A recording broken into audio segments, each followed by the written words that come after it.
Bonjour à tous et à tous, bienvenue dans Art et Marché, votre émission hebdomadaire consacrée au marché de l'art, édition week-end. En début d'émission, nous nous intéressons aux Français et les enchères, dont l'intérêt est toujours grandissant pour ce type de vente. Portrait robot, goût, motivation, on analyse tout cela avec Diane Zorzi, qui est rédactrice en chef du magazine des enchères. Et puis pour l'interview du week-end, nous nous intéressons aux métiers d'art rares. Céline Liard, qui est secrétaire générale de la fondation d'entreprise AG2R La Mondiale pour la vitalité artistique, sera en plateau avec nous pour nous présenter le programme Perdurare, récemment lancé pour accompagner le développement des savoir-faire rares. Bienvenue à toutes et tous qui nous rejoignez. Tout de suite, c'est Art et Marché, édition week-end.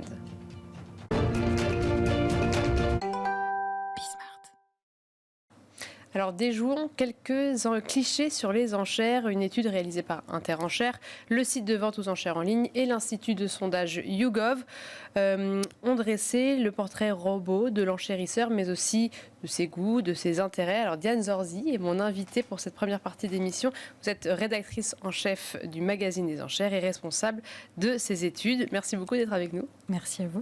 Alors tout d'abord, cette étude met en avant une véritable progression de l'intérêt des enchères. On parle de 23% il y a 10 ans, 40% aujourd'hui. Est-ce que vous savez ce qui a permis cette croissance ?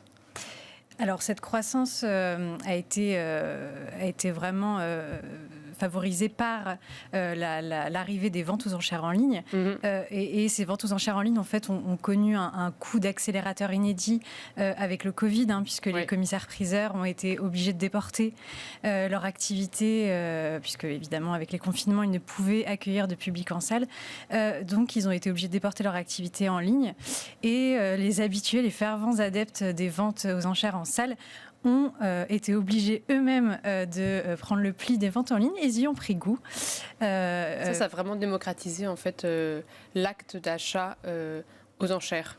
Exactement. Alors ça a d'une part complètement changé les habitudes de ces fervents adeptes des ventes aux enchères, mais ça a également démocratisé l'accès aux ventes aux enchères, puisque plutôt que certaines personnes pouvaient être intimidées finalement d'aller pousser les portes d'un hôtel des ventes, alors qu'avec les enchères en ligne, tout le monde peut y avoir accès. On peut enchérir en un clic derrière son ordinateur et on n'est pas face au public. Voilà.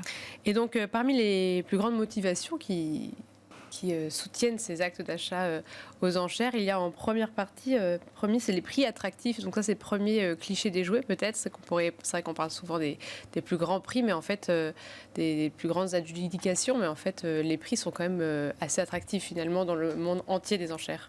Exactement. En fait, selon cette étude, 61% des enchérisseurs français, on parle de 21 millions de Français. Donc 61% de ces 21 millions participent aux ventes aux enchères pour les prix attractifs et 65% ont un budget annuel qui est inférieur à 500 €. Et justement, sur Interenchères, le panier moyen est inférieur à 500 €. Donc ça déjoue effectivement tous les clichés de vente qui pourraient être en fait réservés à une élite. Voilà, c'est ça. Et puis, vous avez aussi dressé un portrait robot de l'enchérisseur type. Est-ce qu'il y a des choses déjà qui vous ont étonné sur ce portrait robot ? Alors, étonné, oui et non, mais il y a une donnée que je trouve très intéressante, c'est le lieu d'habitation de ces enchérisseurs, puisque 65% des enchérisseurs français vivent dans une ville moyenne de moins de 100 000 habitants. Et 52% dans une ville de moins de 20 000 habitants. Et c'est très intéressant parce que c'est vrai que là encore, ça déjoue un cliché. On pense que les ventes aux enchères, ce sont dans les grandes maisons qui sont installées dans les grandes métropoles, alors que, au contraire, en fait, il y a des hôtels des ventes. Il y a pratiquement autant d'hôtels des ventes finalement pas autant évidemment, mais il y a des hôtels des ventes partout en France. C'est ce que montre Interenchères avec ce formidable maillage territorial. C'est ça, un maillage territorial qui touche jusqu'aux plus petits ville Exactement. Et puis surtout une véritable proximité du commissaire-priseur avec sa région. Exactement, avec sa région, avec sa ville, avec ses habitants. C'est vraiment une figure presque comme un maire finalement qu'on va voir et qu'on connaît. Est-ce qu'il y a des tendances, des objets qui suscitent plus d'intérêt ou est-ce qu'on sait vers quoi se tend plus spécifiquement ce portrait robot peut-être enchérisseur? Oui, alors selon cette étude, alors les 3 catégories de lots, alors elles diffèrent selon les sexes, mais par exemple les femmes vont acheter davantage dans les ventes de mode, oui. Les bijoux également, et les ventes de mobilier et décoration, tandis que les hommes se tourneront davantage vers les ventes d'objets de collection et de produits technologiques. Et l'art finalement, et c'est l'art qu'on associe généralement aux ventes aux enchères, arrive en 5e position. Ah oui, c'est ça. Donc on se tourne vers les ventes aux enchères plus pour des objets peut-être du quotidien qu'on va utiliser. Exactement. Il y a aussi évidemment les biens de consommation courante aussi qui connaissent un vrai regain, un vrai intérêt, notamment allié aussi à la baisse du pouvoir d'achat des Français.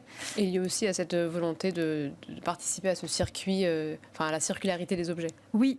Alors il y a 31% des enchérisseurs français qui enchérissent pour adopter une démarche éco-responsable justement, et davantage chez les femmes d'ailleurs, 40% chez les femmes. Et oui, c'est aussi une façon, on redonne vie à des objets, à des vêtements, à des objets de décoration, plutôt que de se tourner vers de la grande distribution, vers des objets standards.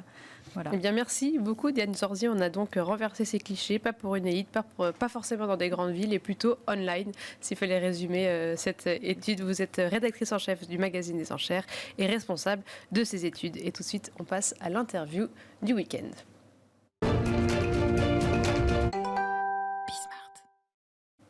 On parle de plus en plus des métiers d'art, mais peut-être pas encore beaucoup des métiers d'art rares.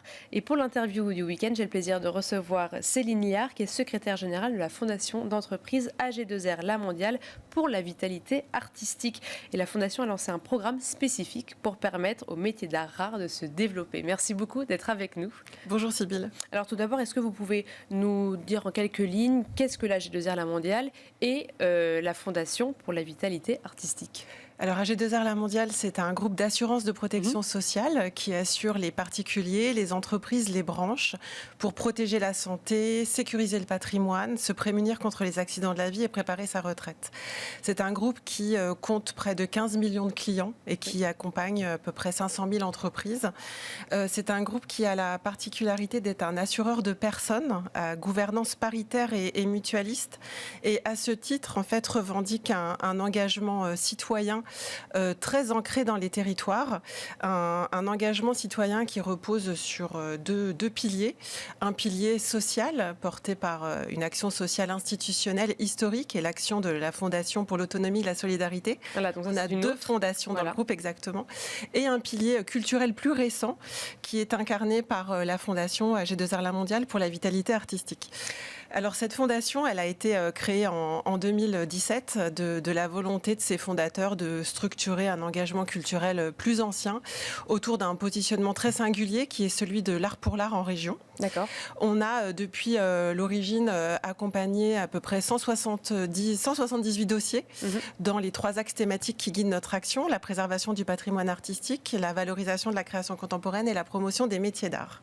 Et dedans, donc aussi, les métiers d'art rares. Est-ce que vous pouvez tout d'abord nous expliquer qu'est-ce qu'un métier d'art rare ? Est-ce qu'il y a des critères pour devenir métier d'art rare ? Alors, en fait, les métiers d'art rares sont issus en fait, d'une définition que nous avons confiée à un comité scientifique dans le cadre du programme Perdurare qui a été initié par nos soins avec l'Institut pour les savoir-faire français. Le programme d'accompagnement qui s'appelle Perdurare. Voilà, exactement, qui vise à faire perdurer donc, ces métiers-là. Et on a souhaité donc s'interroger plus précisément sur la question des métiers d'art rares. Pourquoi ? Puisque les métiers d'art tout court en fait portent en eux la notion de pérennité, et cette notion de pérennité, cette recherche de temps long appliquée aux métiers d'art nous paraissait intéressant d'être creusée. Donc ce programme Perdurare s'organise en 3 volets. Le premier d'entre eux est donc la définition. La définition, savoir ce qu'est un métier d'art rare. Donc cette définition est établie, des critères accompagnent cette définition et je peux en citer 2-3, notamment le fait qu'un métier en question dispose de peu de formation, de peu de détenteurs, que le matériau utilisé pour le métier se raréfie. Donc tout ça, ce sont les critères qui font de la définition. Donc voilà, quelques métiers d'art rare peut-être en illustration. Émailliste sur métal, dinandier, éventailliste, plumassier, campaniste. Voilà, quelques-uns des premiers métiers qui ont pu être recensés dans le cadre du projet. Et là, donc le projet qui a commencé, la manière de penser cet accompagnement remonte à quelques mois, c'est ça? Oui, alors on s'est rapproché de l'Institut pour les savoir-faire français, qui est une association reconnue d'utilité publique il y a un peu plus d'un an. Oui. On a vraiment réfléchi de manière très constructive de part et d'autre, et le projet a été lancé officiellement en octobre dernier, et l'étape donc de la définition a pu être dévoilée à cette occasion, et on a entrepris là la deuxième étape du programme, qui est celle du recensement. Et ce recensement, nous le faisons à l'aune de la documentation que possède en son sein l'Institut, puisque dans le cadre de sa mission de veille du secteur, l'Institut dispose d'une documentation assez dense et fournie. Et on a aussi, par ailleurs, on commence à récolter les fruits d'une enquête, d'une campagne que nous avons initiée à l'adresse des professionnels artisans d'art qui se sentent concernés par le sujet, qui pensent pouvoir maîtriser un savoir-faire rare à l'aune des critères qui ont été définis. Et donc d'ailleurs, j'invite les éventuels professionnels artisans d'art qui nous regardent à se saisir de ce questionnaire et à enrichir cette base de connaissances. Et qu'est-ce qu'il faudrait faire justement dans vos accompagnements? Qu'est-ce que vous proposez? Et à votre avis, qu'est-ce qu'il faudrait faire pour permettre à ces métiers d'art de ne plus être rares? Alors, nous, on a imaginé un projet qui repose sur deux pieds, en fait. Le premier, c'est de favoriser l'attractivité de ces métiers. Donc, c'est de diffuser, d'informer au maximum. Perdurare prendra la forme d'une plateforme de documentation interactive et collaborative avec des contenus qui seront agrégés dans cette plateforme, mais aussi des contenus qui seront à créer sur le métier, la technique, le geste, l'histoire du métier, l'histoire du matériau, le sourcing, les formations qui permettent d'acquérir ce métier aussi, et puis les problématiques aussi auxquelles peuvent être confrontés les artisans d'art, notamment dans la transmission. Et un deuxième volet qui est de mettre en relation les principaux intéressés, toujours dans le but de favoriser la transmission et donc la pérennité de ces savoir-faire. Donc un programme qui repose sur deux jambes, en fait, favoriser l'attractivité et en même temps conserver la mémoire de ceux qui, malheureusement, sont amenés à disparaître.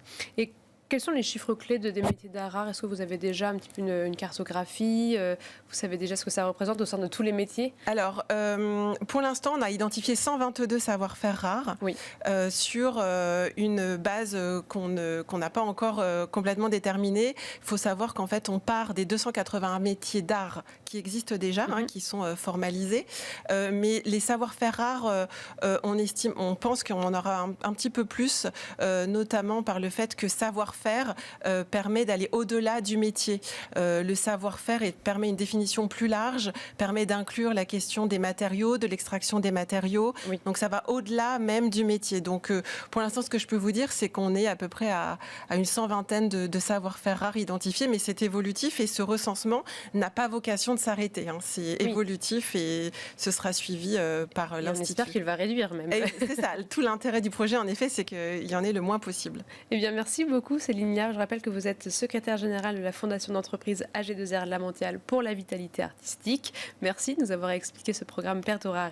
Et quant à vous, merci à toutes et à tous de nous avoir suivis. C'était Art et Marché, édition Week-end.